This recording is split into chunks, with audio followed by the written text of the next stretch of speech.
This is Mac and Andrew with another episode of Knockout Bets podcast. Super pumped to be able to go into another week of fights with all of you. Thank you all so much for tuning in week to week. I really appreciate the support. We're a growing company right now. We've got lots of movement going on. Give us a follow on Twitter at recliner_report. Give us a follow over on we got TikTok now. Go give us a follow on Instagram. We're all over the social medias right now. So Facebook, give us a follow. Recliner Sports Report. Keep the change. Trying to just create some positive change in the world right now, using sports media and sports bets. So hopefully we can provide some joy to you for your weeks. This week we have UFC Fight Night, Luque versus Muhammad 2 over in the UFC Apex in Las Vegas, Nevada. Going to be definitely an interesting fight card. There's some interesting characters on the fight card, and we have a crazy co-main event that is the first of its kind that I've ever seen.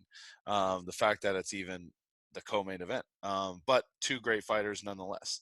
But before we get into that, let's talk about a little bit of last weekend's fights. Andrew, Volkanovski versus the Korean Zombie. I tell you what, those last three fights of the night were some highlight reel worthy fights, some absolute bangers. There was lots of fights too throughout the card that were great. Gary, I'm glad he got the win. Fluffy, gotta love Fluffy, grinded it out. But give me your thoughts, Andrew. Give me your thoughts on this past weekend's cards. Yeah, I mean, it was almost after the way the Khamzat Burns fight went and the way the Jan and Aljo fight went, it was almost like, all right, now it's time for the main event. And that was almost like a letdown after watching these two fights. I mean, Burns and Khamzat put on is definitely a contender for fight of the year.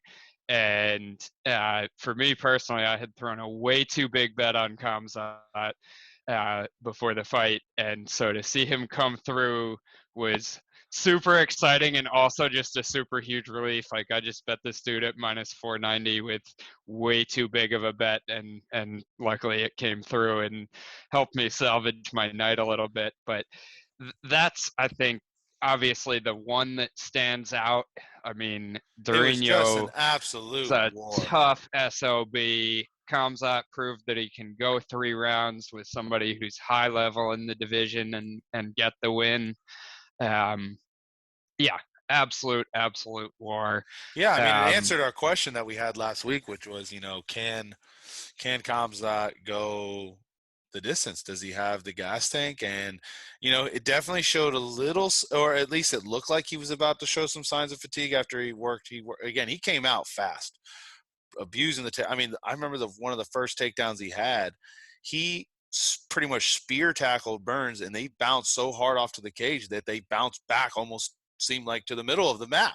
So yeah, at some point in the middle of the fight, Khamzat's on top, and Burns like body kicks him from the bottom and throws him back. That was such a powerful kick, and it was just like, wow. So even Burns was still feeling himself, and honestly, I felt like Burns kind of gained a little bit of steam too towards the end. I think what really to me sealed the deal. Oh, I was definitely nervous with my bet going to the decision. Oh yeah, I scored it 29-28 for Khamzat, but I was definitely nervous. Yeah, it was definitely close. I think definitely the judges got it right, but it wasn't a cut and dry win for me. But good for Chimaev for going out against number 4 guy and proving that he's a tough number 2 guy, proving he's a tough warrior. And you go to now Burns, who again we knew Chimaev was good, so tip of the cap to Burns too. We knew Burns was good too. Yeah, I mean, so there's no he's loss up there there for a Burns. reason. He's given Kamaru a run for his money a little bit. So definitely good, and it's going to be interesting to see what happens. I know we were just kind of talking about it. I definitely think Covington and Chimaev is the next fight to make. I think that's an absolute banger. I want to see the press conference too. That the things that would be said by Kobe Covington. Wow. And then Chimaev's will give it right back. Yeah, and that's why I can't wait. I can't wait. I want to see Khamzat get a title shot. I'm probably in the minority after that Burns fight because a lot of people wanted to see him like steamroll Burns in the first round to get a title shot. I still want to see the title shot because I think there's without like doing specific tape study of like their styles against each other, it's hard for me to say at this point exactly, but I think there's a 50-50 chance that Colby beats Khamzat. And then we've already seen Kamaru beat Colby twice, so Colby's not getting back to the title shot without a few more wins. And you're blowing your opportunity to have Khamzat fight Kamaru, which is the fight I want to see. Yeah. But I'm all about Colby and Khamzat too. That would be fun. I think it's really going to come down to how much time Chimaev's going to get put on for recovery for this one. The UFC protects its fighters, and as they should. But typically when someone goes like that, we usually see like at least 6 month just mandatory suspension of competition, just because again, that dude took a lot. I mean, his face was pounded on. So just because of medical suspension, I could see this fight taking a little bit of time to set up. But that gives time for sometime like that. September, but that gives October. time for Usman and Edwards to kind of sort their stuff out too. And then we'll see. But exciting. It's exciting for the division that happened. And I'm excited to see what happens next. I mean, our main event on this card that we're going to talk about is in the same division. These guys are trying to get up there with the Colby, Khamzat, Edwards, and Usman that we were just talking about. Yeah. So you mentioned you thought the judges, and I agree, thought the judges got the fight right in the Khamzat fight. What did you think about Jan and Sterling? All right. So here's the deal. It all comes down to how you score the first round. Right. That's what at the end of the day, when you look at the scores too. Do you give Aljo? I can't remember if it was the second or third off the top of my head, but there was one round that I scored 10-8 for Aljo, so I actually had it being a draw.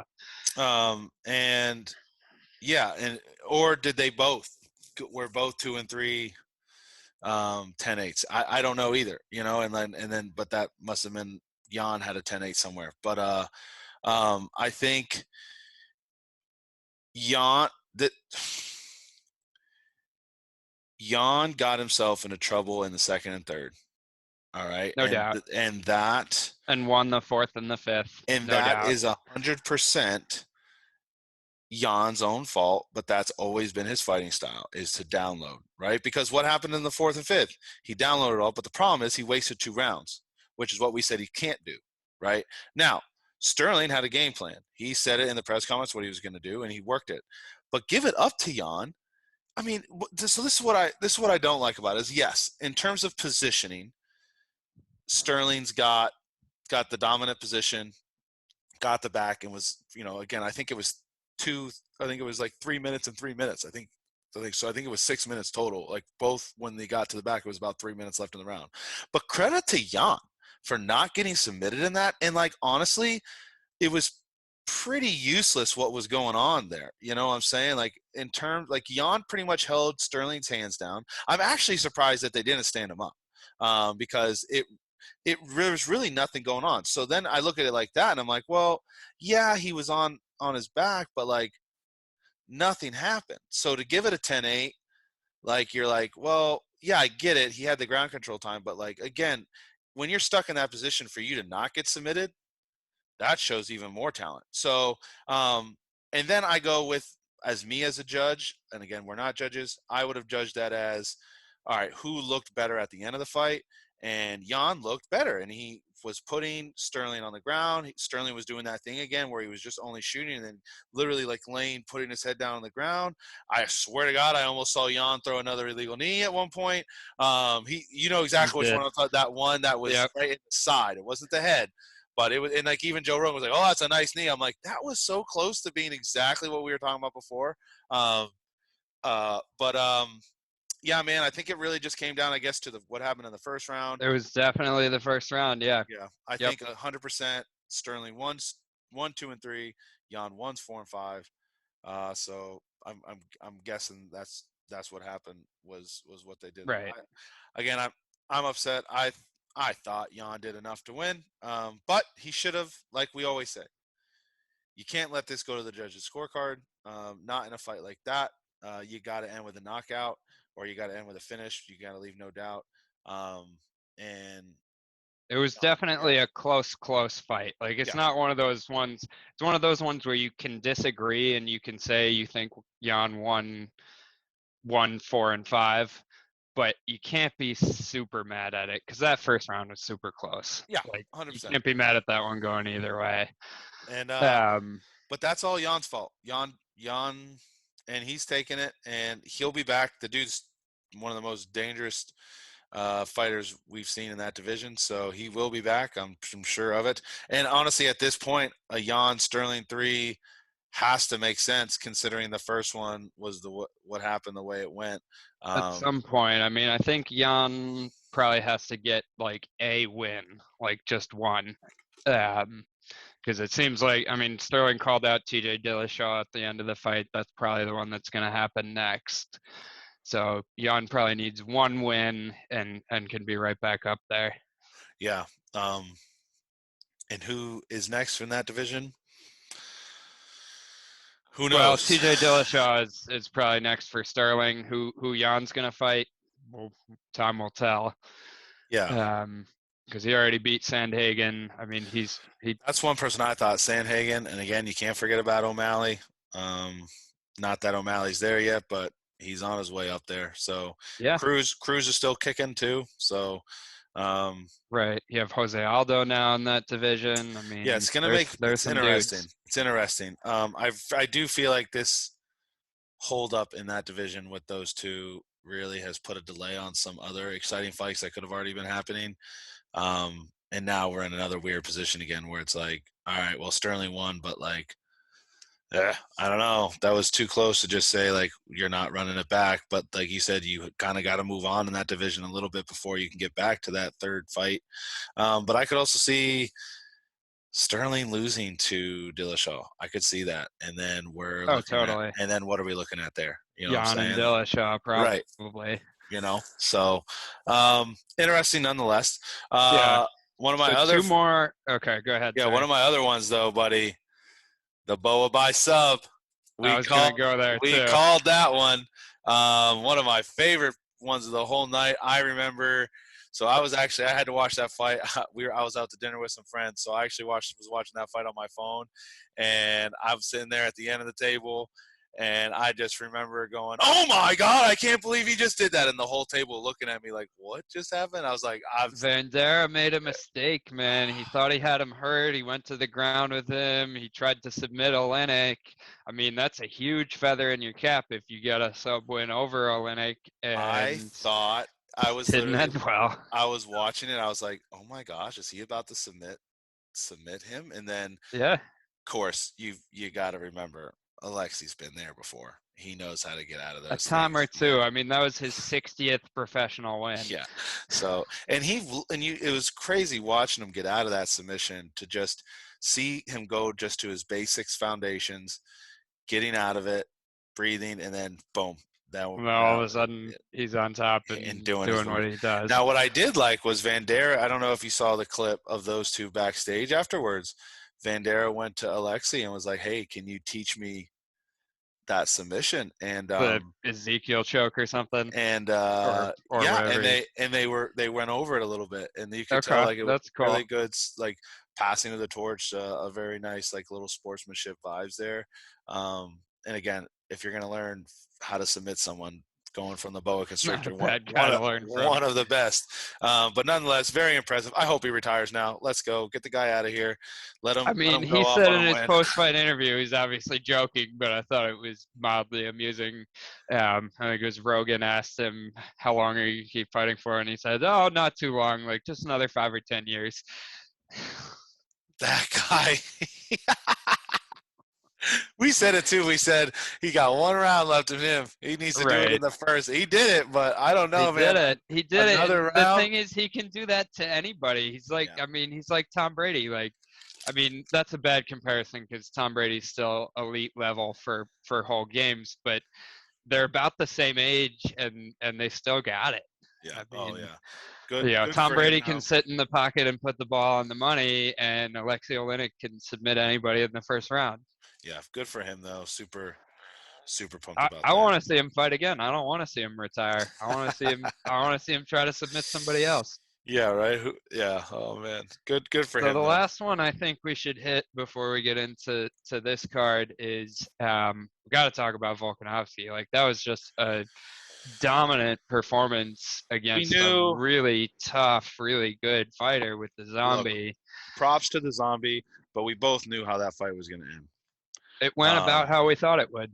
I think we both thought it was going to go the distance, and I think Right. I think Zombie could So have he went did the end him distance. early. I think Zombie could have went. I mean, I don't he know. could I have think that went. was an okay stoppage for his own health. But if it wasn't up to anyone else and it was up to Zombie, I think he would have been a Zombie for sure. Right. But it ended. It was definitely the right stoppage. I mean, he was a zombie out there after the second. I mean, he couldn't even sit on the stool Right. for any of his fights, for any of the rounds. And so the question is like, what's next for Henry Volk? Cejudo. Like, Henry Cejudo. I know Cejudo wants to get in Henry there. Cejudo. That's what? That's the I one. kind of want to see it because it's just like you want to see like can the guy win a belt in a third weight class? So like as a fan, that's interesting.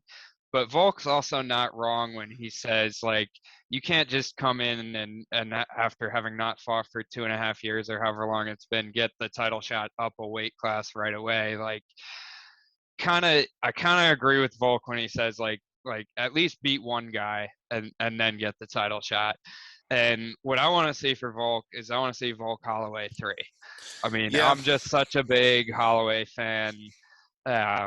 I kind of thought he got robbed in the last one, and I thought the same way like I would watch Moreno and Figueiredo fight over and over and over and over again, never fight anybody else. It's the same way with Volkanovski and Holloway for me.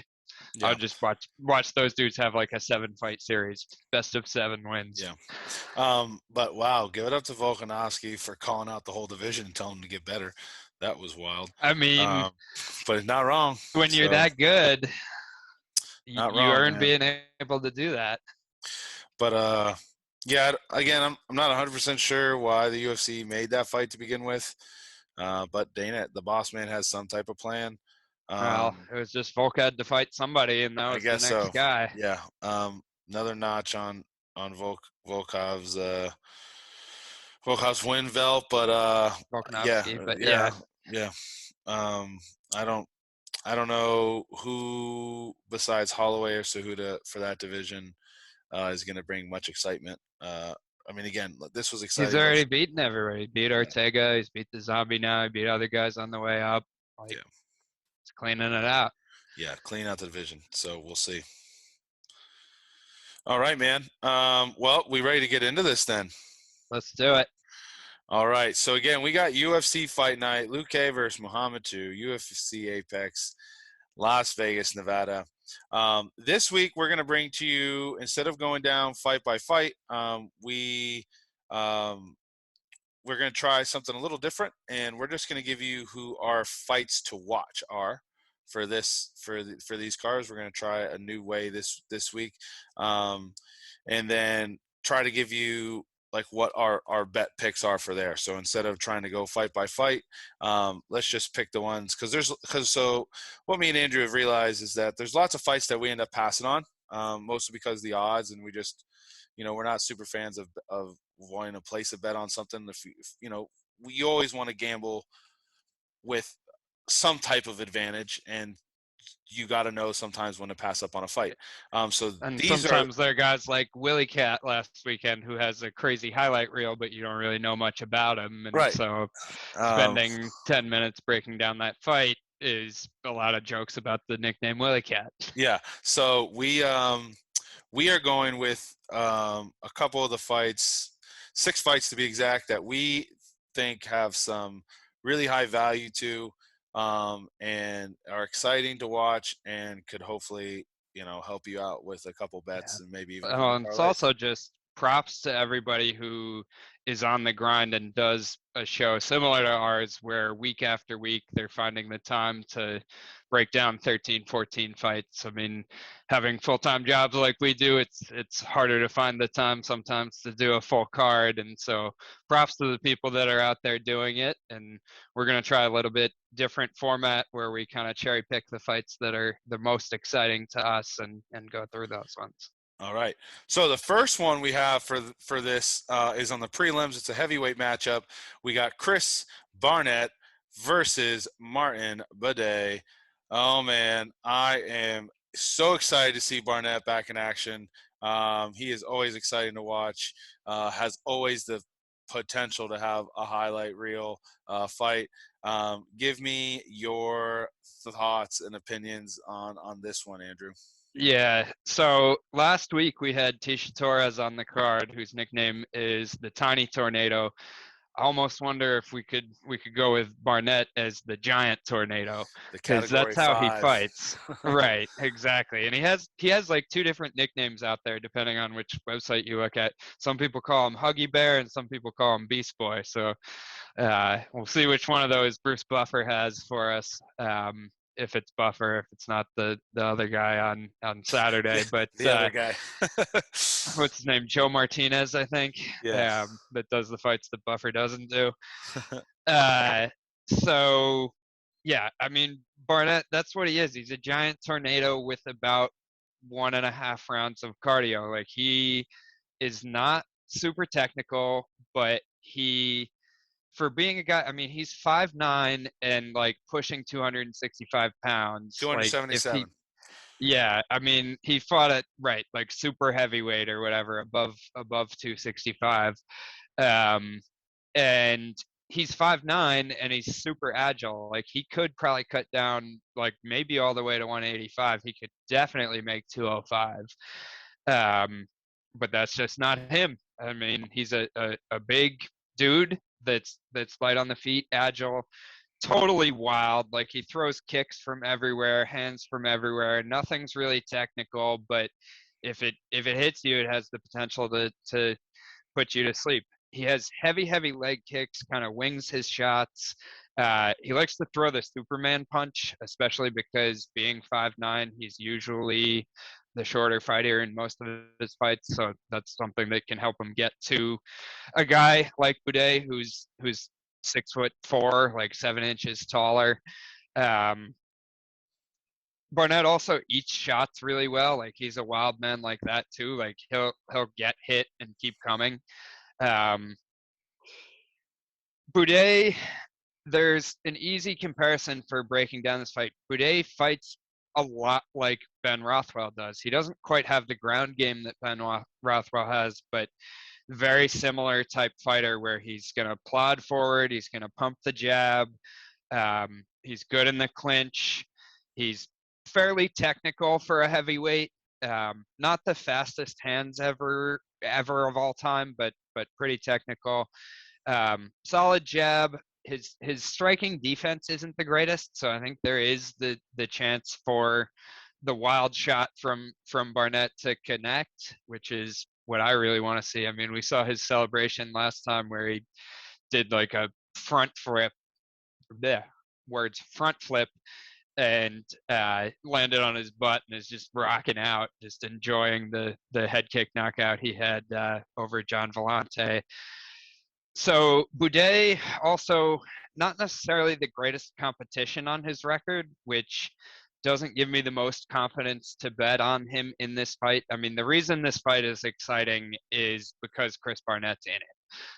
That's why this is an interesting one for us to talk about that's on the undercard this week.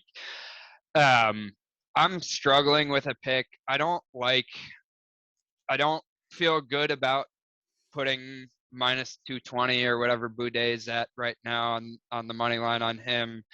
I don't as much, like, I really want to, like, heart says yes, head says no kind of thing, want to bet Barnett by KO, but I haven't gotten to be able to do that one yet. And then the other kind of easy way to go, but it's too easy because everybody knows this, is to go bet the under, and the under's at 1.5, and it's I can't remember the exact number. I'll pop it up while you talk, but the under I think is like minus 175 for a round and a half, so that's not even really bettable to me either. So I'm probably, which is not the maybe smartest bet I've ever made, but I'm probably going to end up betting Barnett by knockout just because that's what I want to see happen, and I want to win a bet if it does happen. So might be throwing money away a little bit, but it's where the value's at, and I like that too. I actually wrote it too, and I know when we get to the end, when we make our picks, we'll wait till then. But he's definitely up there for one of my top choices for KO of the week, because if he is going to win, that's how it's going to be, and it's probably like you said, he's going to have that happen quick, unless he learned how to pace himself and he improved his cardio over his last 2 fights. But again, there's some craziness that goes on in here. Lots of advantages you're seeing by Buday in terms of height and reach, and even down to that leg reach. Statistically wise, what we're looking at, all right, is you got, pretty solid strikes per minute, but the crazy part is Buday lands at a way higher percentage at 88% compared to 45%. The other one is a little scary, but we've seen it, and this makes sense on tape, is Barnett gives up a lot, takes a lot of shots. He only blocks about 40% of the shots that he takes, and he gets hit 6.21 times per minute, compared to Buday, which is only 2.64. So significantly higher rate of getting hit. Now, right, he takes the shots, but yeah, I rewatched the Rothwell fight earlier today, and Rothwell was definitely touching him. Yeah, 100%.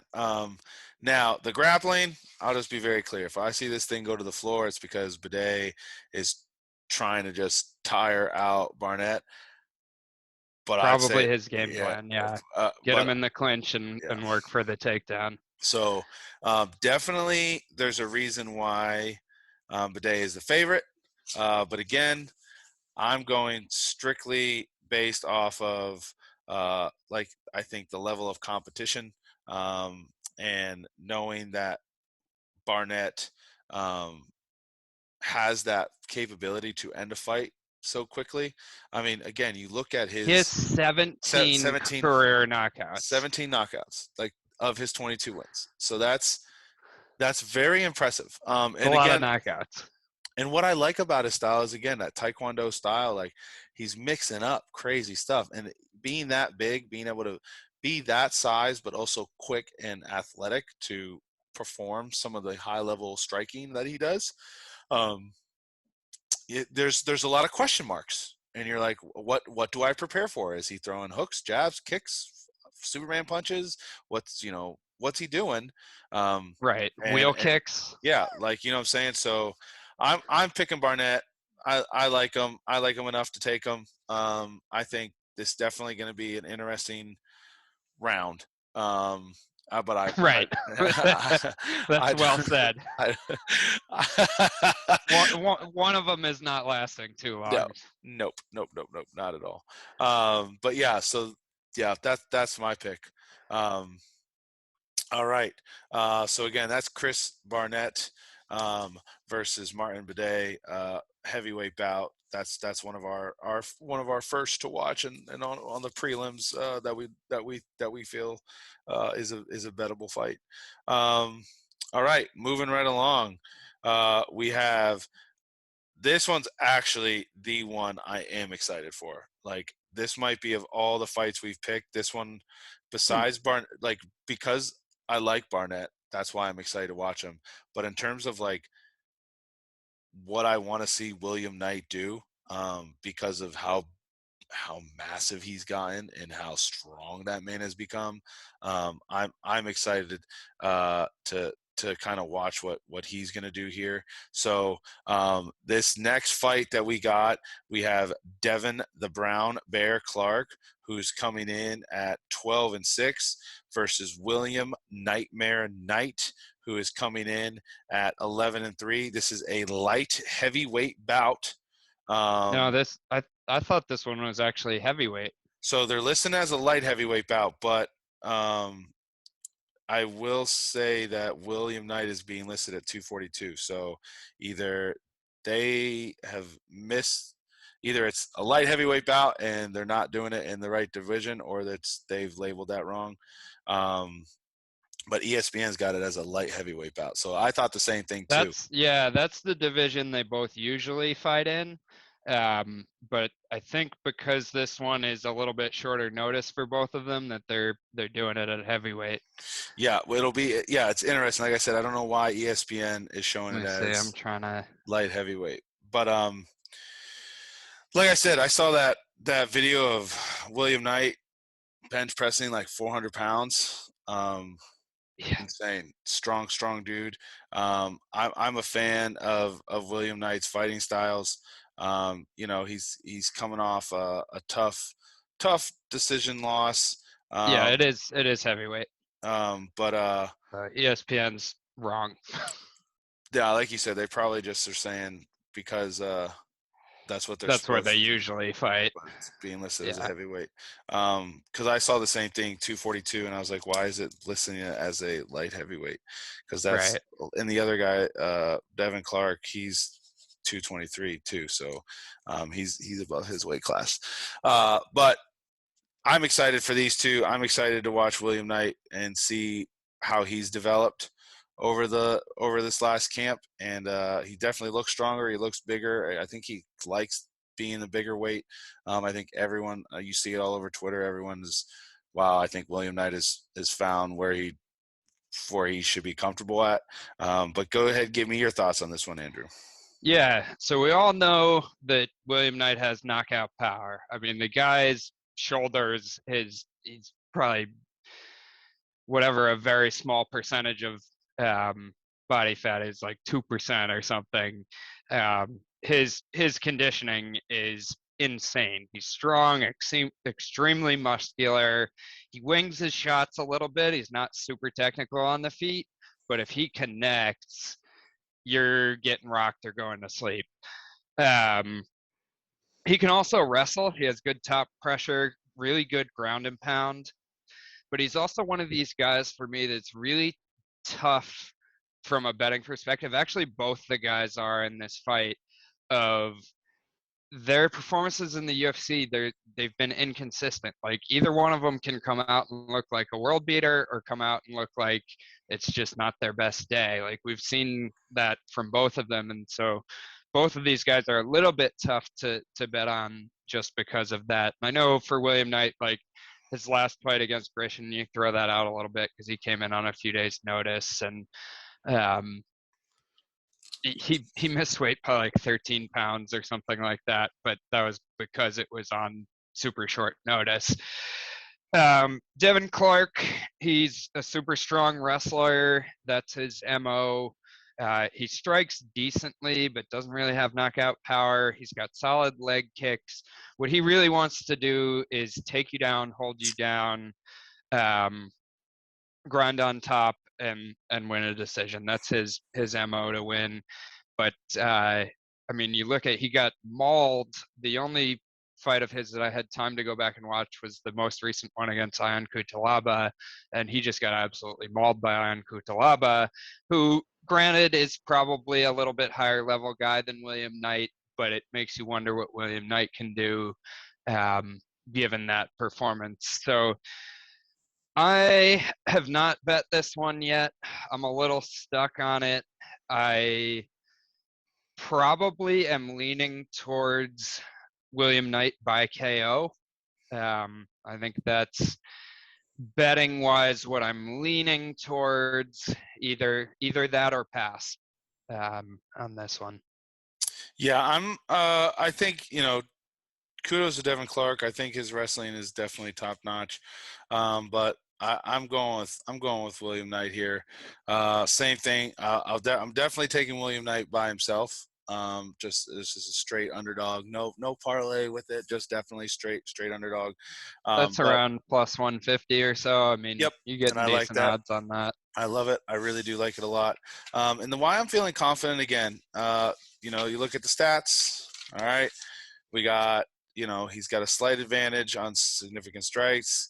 He's got a slight advantage on how what percentage he's laying them at, and um, I just think that being here where he's at now and weight, I think it's just going to be even more powerful. So now we're looking at a guy who's throwing more strikes, landing at a higher percentage, and at a bigger weight we assume is going to have more power.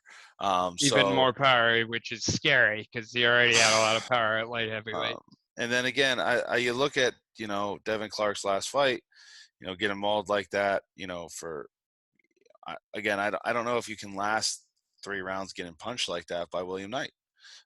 So we'll see what happens, but my gut and what I'm really liking is William Knight by the Nightmare by KO.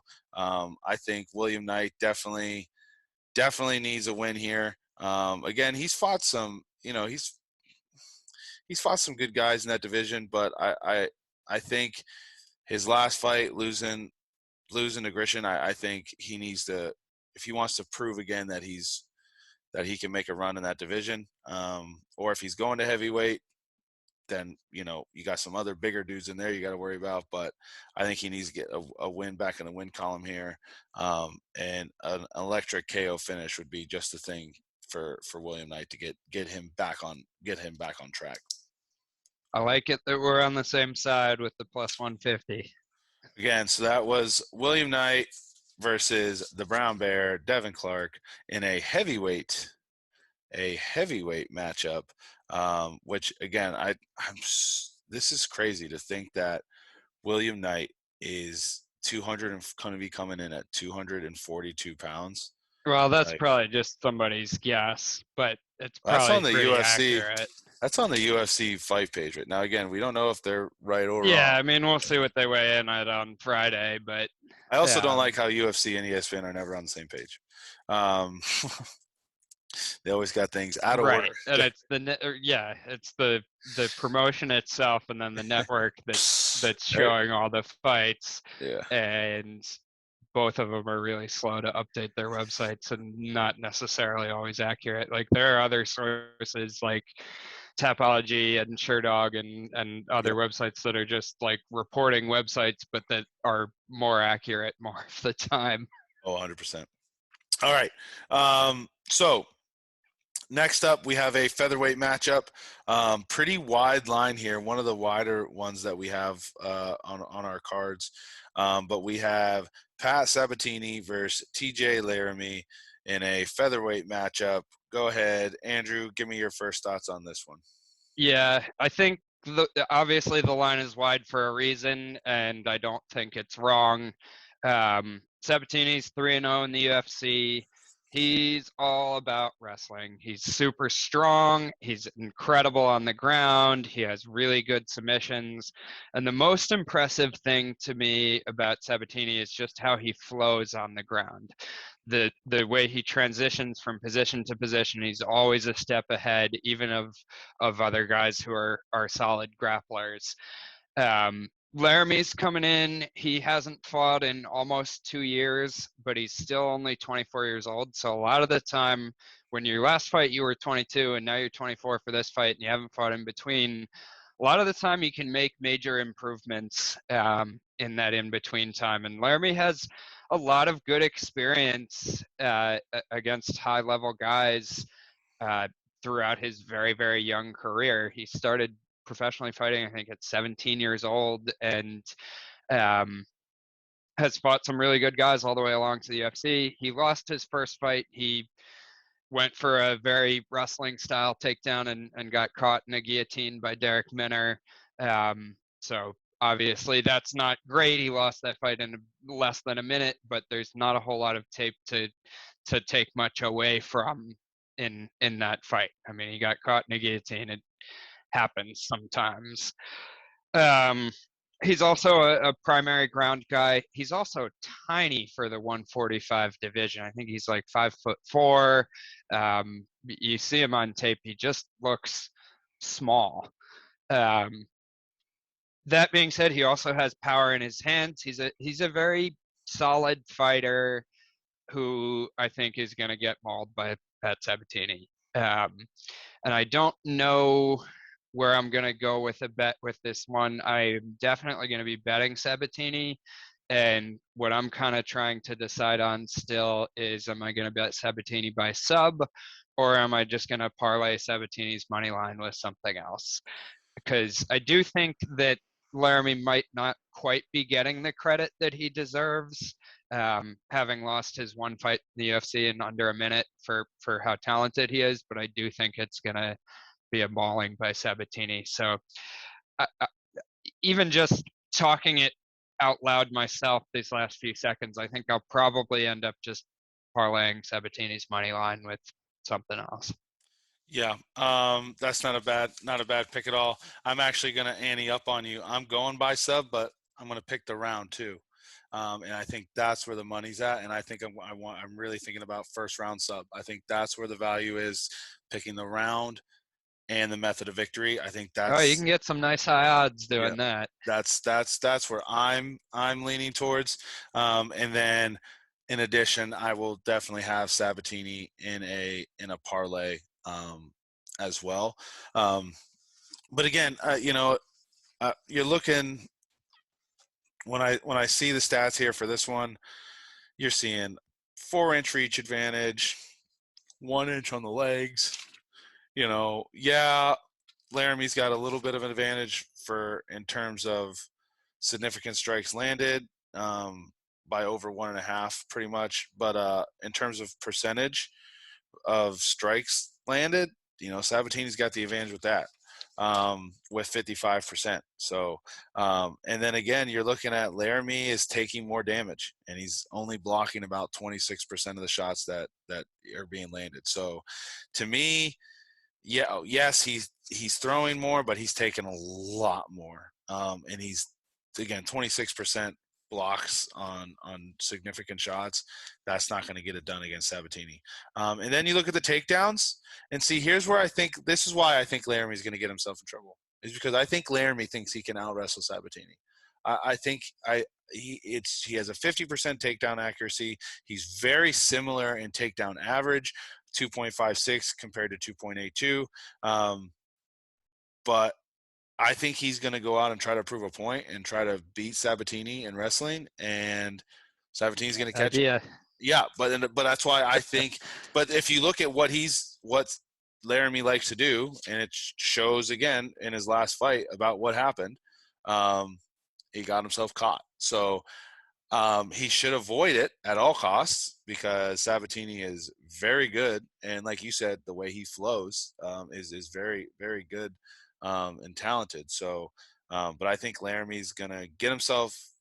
I think he's gonna not leave his ego at the door. I think he's gonna try to level change and try to be a bully in there. He's gonna get into a sticky situation though, and he's going to end up in a submission, and I'm hoping that ends in the first. It all happens in the first round. We can go home with a nice little payday. So that was our featherweight matchup. That was Pat Sabatini versus TJ Laramie. Again, this is UFC Fight Night League, Vincente versus Muhammad 2.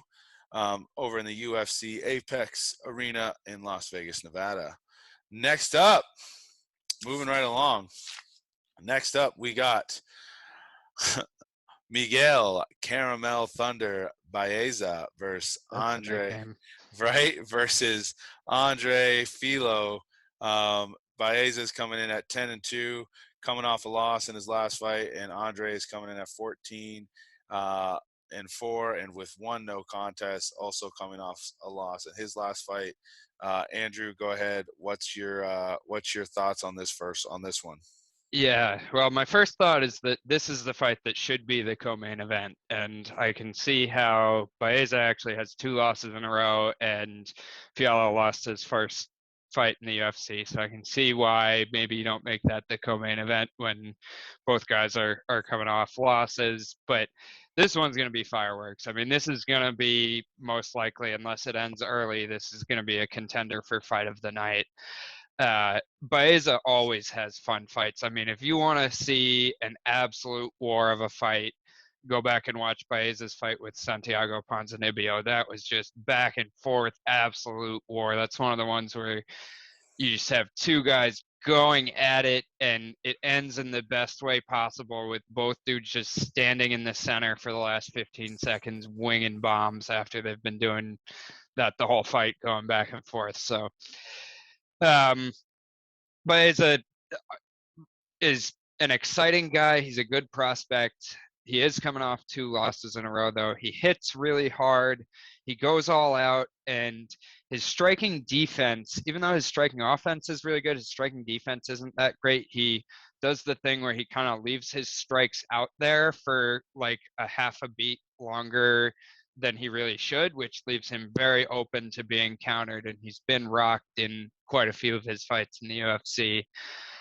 Um, Baeza definitely, to me, has the advantage on the ground in this one. He's a jiu-jitsu black belt. He um, definitely is a better grappler than Fialho is coming in here. Um, and Baeza also is heavy, heavy with the leg kicks, which I think will be one of the keys for him in this fight. Because looking at Fialho's fight with Michel Pereira, he did not check leg kicks very well, and I think that's one of the keys for Baeza is to beat up the lead leg.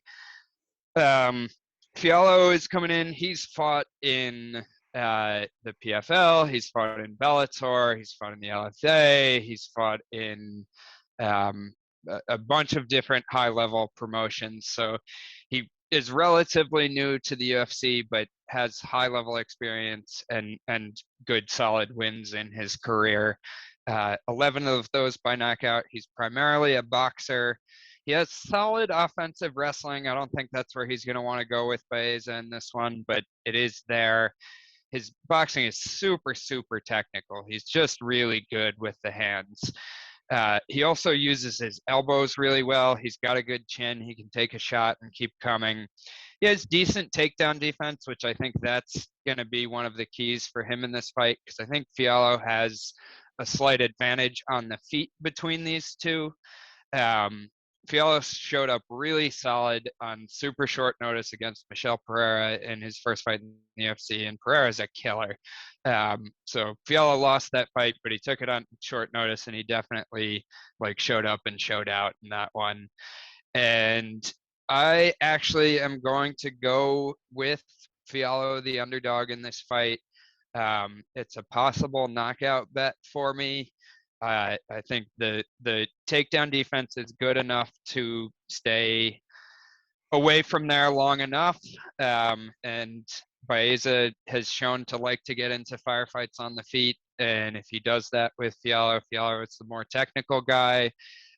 And Baeza leaves himself open to getting hit. And I think Fialho is going to crack him. Yeah, I think this one's a tough one to call, man.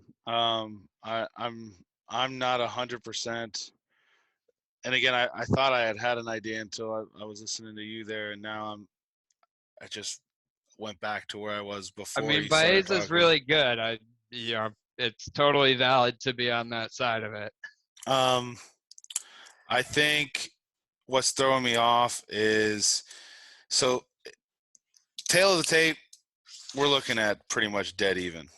Like the only little bit of advantage we're seeing here is a half-inch reach advantage to Baeza. That's it. So I mean, we're talking pretty even fighters.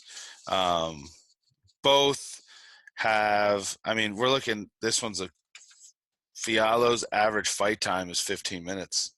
So that's interesting to look at because you know that the dude he has a gas tank. So Yeah. Makes going. me wonder if that's just from his one fight with Pereira, if they're pulling stats from further back or Yeah, not. yeah, I agree with you on that one.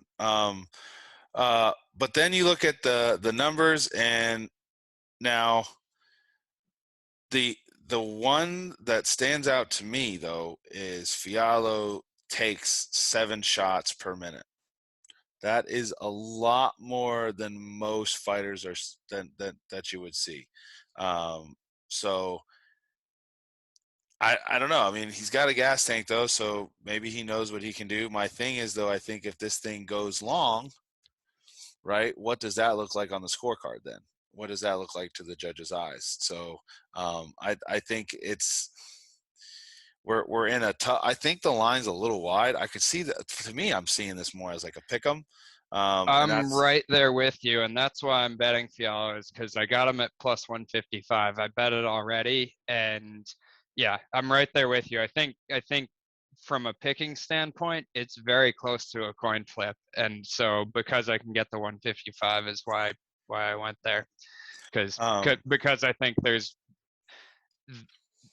that much of a chance that either he boxes him up or cracks him and knocks him out. yeah, yeah, I'm having a hard time with this one. I think I'm going just based off stats on this one because that's really the only thing you got besides the film. Um, but again, I'm seeing almost 1.5 more strikes per minute. Baeza's landing at 50% accuracy rate.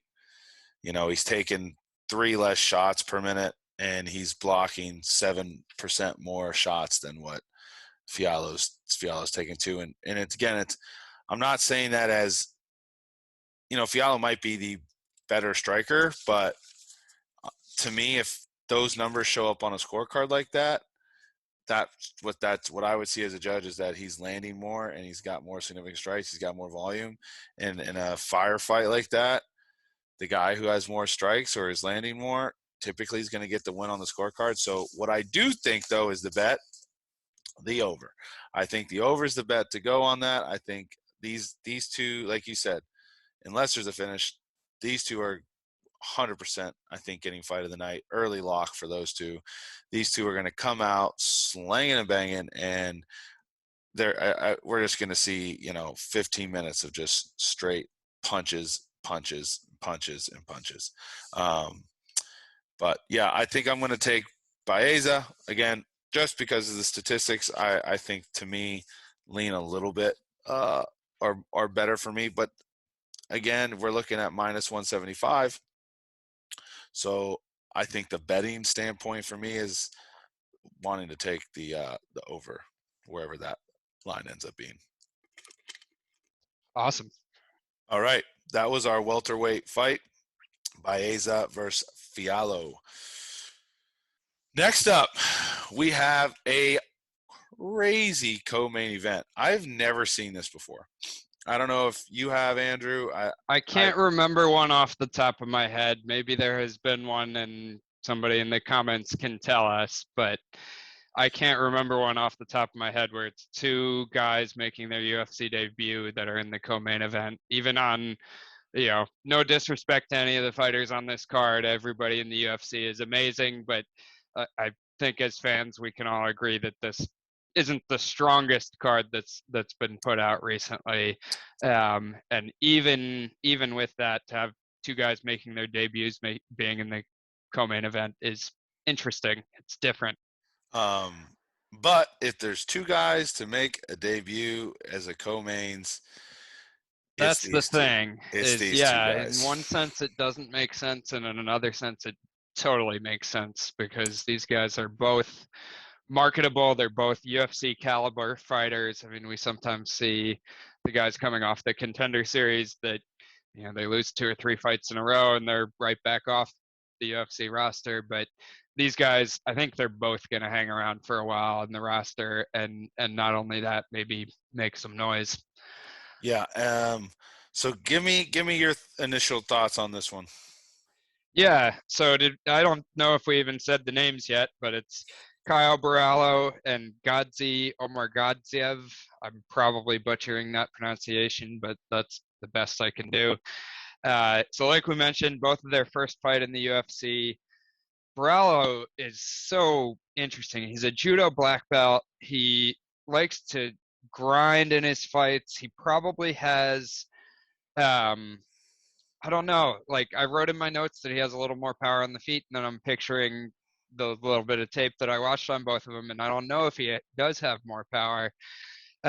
He's got solid wrestling, solid takedown defense, which is going to be a big key for him in this fight. And what's really interesting about him is his karate stance on the feet. Um, he kind of looks like I don't know, the one that always comes to mind when I talk about a karate stance for me is Stephen Thompson, Wonder Boy. So he kind of looks a little That bit like wide that leg, on yeah. the feet. Yeah, the wide legs, the hands a little lower.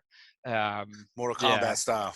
exactly. So that's what you're getting with him, a good amount on the feet, and super talented. I mean, he was on the Contender Series. He beat a super tough guy on the Contender Series.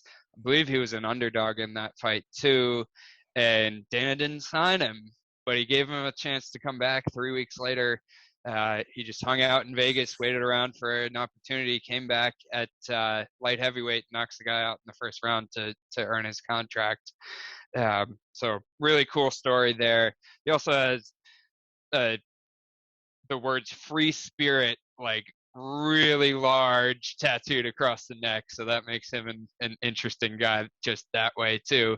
And then he also um, I was reading a little bit people making fun of him for being a little nerdy. I mean, he wears glasses, which that's whatever, but he also was like a chemical engineer, I think I saw at some point, or something like that. Or was studying that in college. I don't think he actually got to the point where he was practicing that, but just a little interesting thing about him. So Godzi coming in here is I feel like we're seeing these guys all the time now. He's an undefeated Russian guy. He's a Sambo world champion.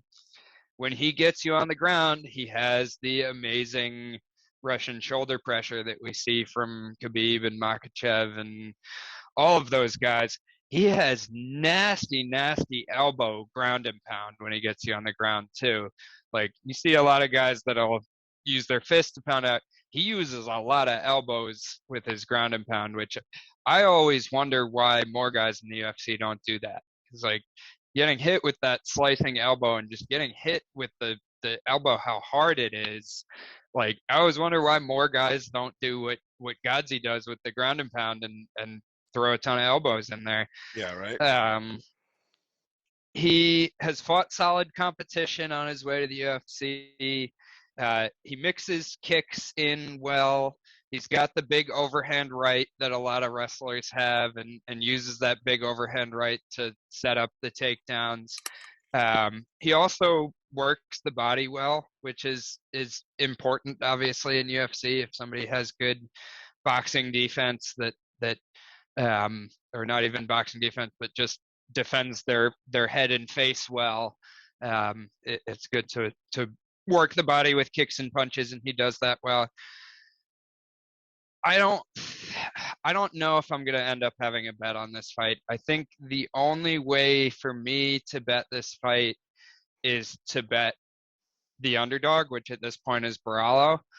Um, but I'm a little scared of that because Godzi, what I've seen from him is really good. I think these are two really solid fighters that we haven't seen enough of them against elite level competition for me to really have a read to be able to make a bet. So I'm probably going to sit this one out from a betting perspective.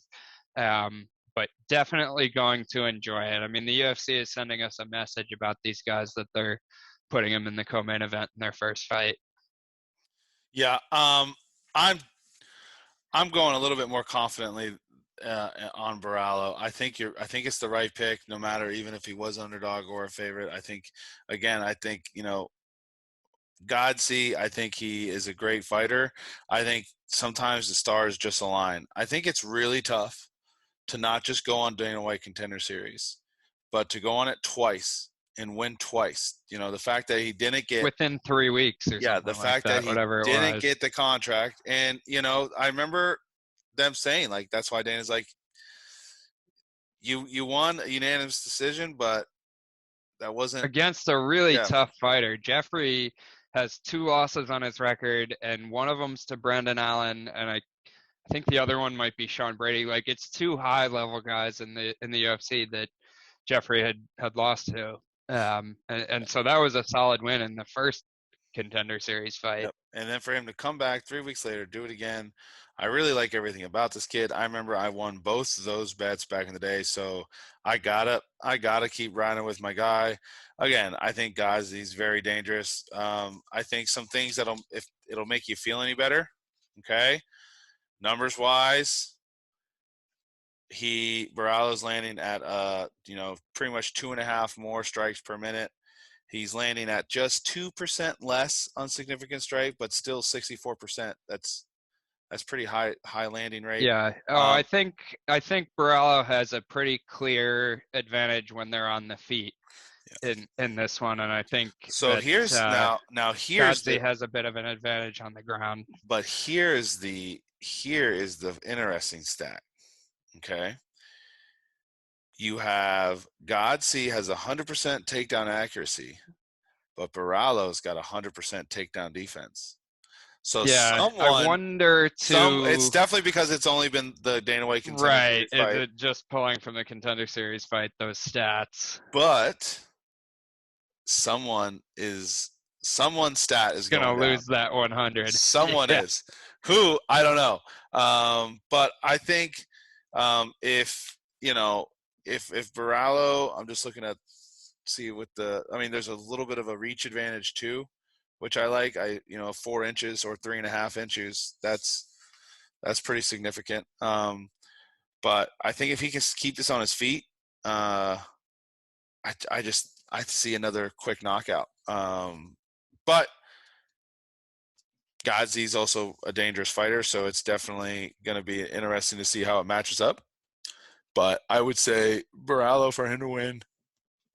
Keep it on the feet, up the volume, get out of there, keep at range. Don't get in there dirty and tight, because don't worry about a trip. You don't want to worry about a trip or a throw ending up on your back. The last thing you want to do is fight from the bottom on this one, or get your back taken. Well, it's interesting you mentioned those, because he's got those in his arsenal. I mean, he's a judo black belt, and I forget which one of the Contender Series fights it was. I watched both of them earlier today, but he had like a judo throw trip. I think it was in the Jeffrey fight, because the other fight didn't last very long. But I wouldn't say that. Yeah, you don't want to be going to the ground with Godsey. The thing is, those people that he was fighting were not as good as wrestlers as Godsey. So that's the difference to me. And like you said, the Russians know how to wrestle. So I wouldn't want to be getting into a scramble match with Godsey, especially when I have that much of an advantage on striking. I would want to keep this on the feet. So I'm going Borralho. I might throw a KO bet in there, or maybe even a finish bet. Or just a knock over the distance. We're looking at, he has, of his 10 wins, 7 is our finishes. So he definitely has finishing capability, whether it's submitting or knocking him out. But I would definitely, depending on what the lines look like, maybe for a finish, but I'm definitely 100% taking him as an underdog in this fight, and I'm feeling very confident that he can get the job done this week. I like it. I'm on the same side with a whole lot less confidence, but I like that we're on the same side. All right, that was Cal Borralho versus Godsey Omargadzhiev. Sorry, guys, we messed up those names. Again, crazy to think that these two are debuting and are the UFC co-main event. All right.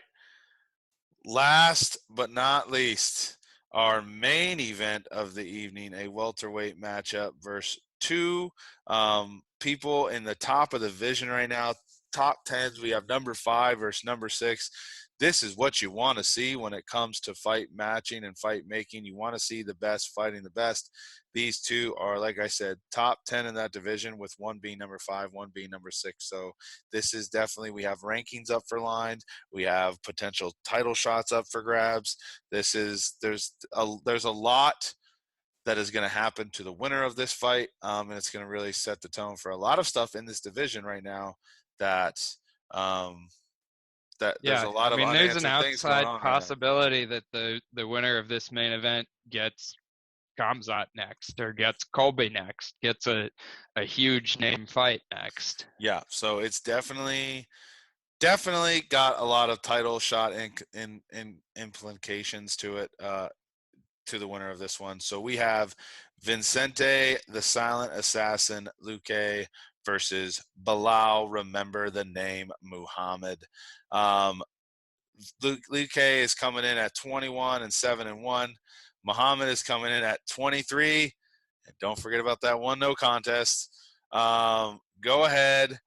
Talk to me, Andrew. What are your initial thoughts on this one? So we've mentioned this is the second time these guys are fighting. The first time was all the way back in 2016, I believe it was. And these guys were both relatively new to the UFC at that time. At that time, it was Luque getting the first round knockout in just over a minute, I think it was. Since then, they have both gone on incredible runs in the UFC. Since the first time Luque and Muhammad fought each other, Luque is 10-2 since then, and Muhammad is 10-1 with that one eye poke no contest. Muhammad is a grinder. He wants to get takedowns. He wants to use his wrestling. He is not a finisher, really, though. I think he's only got, out of those 10 wins since the first time they fought, I think he has one finish on his record in those 10 wins. He does get hit on the feet. He does throw back shots pretty well. He's got solid offensive boxing, just not necessarily the best striking defense. And what's interesting about him is he always comes into every fight with a good game plan. Like, he's a really, really smart fighter. He always comes in with a good game plan for whoever he's going up against. And obviously, being 10-1 in his last 11 fights since he lost to Luque the first time shows that he does that very, very well against some really high level guys. I mean, the one that sticks in your memory because it was the most recent one is what he did to Wonderboy. And that's not the most exciting fight in the world, but was it a good game plan and did it get him the win? Yes and yes. Luque, on the other hand, is definitely a lot more wild. He's got knockout power, but he's definitely not a fish out of water on the ground. And it's not to say that Stephen Thompson is, but Stephen Thompson just had no answers in that fight for when Bilal would take him down. Luque's got a lot more answers on the ground. He's got really, really solid jiu-jitsu. He has 8 submission wins on his record. And he's definitely a guy that even if Bilal takes him down, Luque is capable of submitting him off his back. I have bet a lot on Bilal Muhammad on his run. He's one of these guys that I really like, that's just like goes out and is super effing tough. And is going to fight hard from bell to bell to win the fight. And so I've bet on him a lot in his run recently and made some good money off of him winning fights recently. I've already bet Vicente Luque. I took him at -170. The line's moved even a little wider, it looks like, since then. And I don't feel great about it. I felt good enough about it, obviously, to put the bet in because I think Luque has a lot of paths to winning the fight. I think Luque can win by knockout. I think Luque can win by submission. And although I do think that if it does go to a decision, it's more likely that Bilal will win a decision. I do think that if Luque can stay on the feet enough, it's even possible for Luque to win a decision. So I've got the bet in on Luque. I'm questioning myself whether I'm gonna hedge a little bit, but as of now, I haven't hedged, and I don't think I'm going to. I think I'm gonna rock with the bet that I already put in on Luque, just on the money line. I'm not calling how he's gonna do it, just that he's gonna do it. Yeah, I agree. I'm taking Luque too. I think everything points to Luque. I think again we're looking at statistically looking at him. He's leading the charge on all this. The only advantage that Bilal has is again his grappling. But then again, you look at some of the stats that Luque has. Like I'm pulling it up here. He's got 19 finishes, 11 knockouts, and 8 submissions. So, I mean, he's no joke in this. I mean, he is the silent assassin. So I like this. I like this this call a lot. Again, I don't know if I know what the method of victory is going to be, but I think, and I could also see it going the distance just because Bilal is a tough person to put away, and he knows how to go I go the believe I'm distance in gonna pop fights. this up, but I think the only time Bilal's ever been finished actually was the first time against Luque. But here's the thing that I like about Luque. He has 2 submission wins against 2 dudes in that division with Chiesa and Woodley. Submission wins too, especially a submission win against someone like Chiesa. Yep. His one loss came, or one of his recent losses was Wonderboy Thompson, right? That's a good fighter. So he's fought some dudes Right. again. And by MMA math, because Bilal beat Wonderboy and Luque lost to Wonderboy, then Yeah. Bilal should win this fight, but that's not how it works. No, and again, I think with that Wonder Boy fight, I think it just again, Wonder Boy's a really really good striker, and I think he just got outstruck that night. But I don't think you should sleep on Luque's grappling skills because the guy knows how to put submissions together, knows how to get finishes. No, he's a pro. He knows what he's doing. I mean, you can't have 29 fights in the UFC and not know what you're doing. That's a lot of fights in the UFC. But I like Luque. Again, I'm gonna probably just rock the money line on this one. And I'm also gonna throw him into my lottery ticket parlay as well. Just because I like the odds. I think it was minus 170 is what I'm seeing right now. So having something in the minus 100s in a Yep, that's parlay what I betted at, was minus 170. usually help boost it. But yeah, I'm going Luque for this one. Yeah, and just I think it's worth mentioning too, like the quality of competition on the way up here, and it's not to slight. I mean, Bilal has beaten recently Wonderboy, but he starts to question, like, is Wonderboy getting up there in age and mileage? Beat Damian Maya, same exact question, getting up there in age and mileage.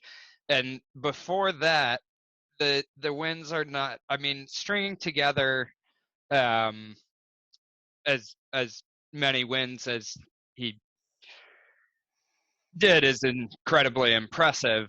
But I mean, what is it? What did I say? 10-1 since the last time they fought. But the quality of the wins for Bilal is not, to me, the same quality of the wins that Luque has had. Um, yeah, so I think that bears mentioning when we say, one guy's been 10-2 since the last time they fought, one guy's been 10-1. They've both obviously gone on incredible runs, but you look at like you said, Chiesa, Tyron Woodley, Nico Price.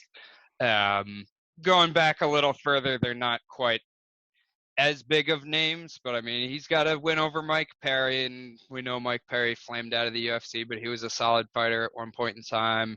He beat Brian Barberena, who's been around forever, Jalen Turner, who's a solid fighter, Nico Price a second time. I mean, he's got he's got dudes a little more on his record than Vicente does to me.